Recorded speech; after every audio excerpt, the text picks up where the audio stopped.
দুর্গা পুজো, লক্ষ্মী পুজো, রাস পূর্ণিমা প্রায় সমস্ত উৎসবই অতিবাহিত। এখন ধীরে ধীরে আবার কাজে ফিরতে হবে, পুরোদমে নিজেদের কাজে নিয়োজিত করতে হবে। এই ভাবনা নিয়ে দিনটা শুরু করতে চাইলেও উত্তরের হাওয়ার সাথে সাথে শীত ঢুকতে শুরু করায় ঘুম থেকে উঠতে আমাদের এখন প্রায়ই দেরি হয়ে যায়। ঘরটাকে ঝাড় দিয়ে চারিপাশের ঝুলগুলো একটু পরিষ্কার করতে করতেই দিদির ফোন এসে যায়। আজকে একটি বিশেষ কারণে দিদি আসতে পারবে না, সেই কারণে আজকে রান্নাবান্নার দায়িত্ব আমাকে আর মাকেই সামলাতে হবে। তাই খুব তাড়াতাড়ি বাকি কাজগুলোকে সেরে নিয়ে আনাজ করতে বসে যাই।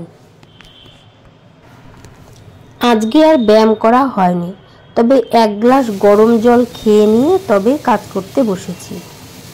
আহির খিদে পেয়ে যাবে বলে আগে ওর সবজিটা কেটে একটু ভাত বসিয়ে দিই, যাতে ও খেয়ে নিতে পারে।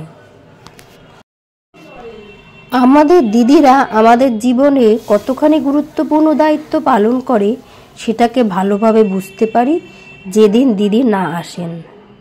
রান্নাবান্না, ধোয়া মোছা সমস্ত এক হাতে কতটা নিপুণতার সাথে সামলে নেয়, আর আমরা সবাই মিলে করেও হিমশিম খেয়ে যাই। আমাকে সবজি কাটতে দেখে আহিও চলে আসে, ওকে সবজি কাটতে দিতে হবে, তাই বাটির মধ্যে কিছু শাক পাতা দিই, যেগুলো নিয়ে ও নাড়াচাড়া করে। মায়ের রান্নাবান্না প্রায় শেষ হয়ে গেছে, তাই আহিকে তাড়াতাড়ি স্নান করিয়ে দিই। স্নান করাতে গেলেও সহজে কিন্তু ওর স্নান শেষ হয় না। একবার জল খুলবে, একবার গায়ে সাবান মাখবে, একবার লাফালাফি করবে। মা বাবার পক্ষে ওকে সামলানোটা বেশ কষ্টই হয়ে যায়, কিন্তু কিছু করার নেই, তবুও সামলাতেই হয়।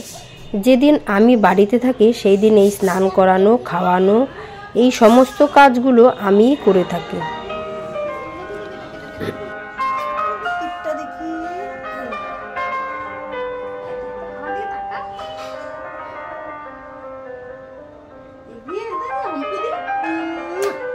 এরপর ওর সাথে একটু খেলা করে আমিও স্নান করতে যাই। দুপুরে ঘুমানোর পর মা সাধারণত মেশিনের কাজ করে, কিন্তু সেদিন একটু দেরি হয়ে গিয়েছিল। ঘুম থেকে উঠেই ও মেশিনের ওপর উঠে গিয়ে বসে। ব্যাস, মায়ের মেশিনের কাজ শেষ। খুব বাজে অভ্যাস হয়েছে ওর, যা কিছু হাতের কাছে পায় বারান্দার গ্রিল দিয়ে টুকটুক করে বাইরে ফেলে দেয়।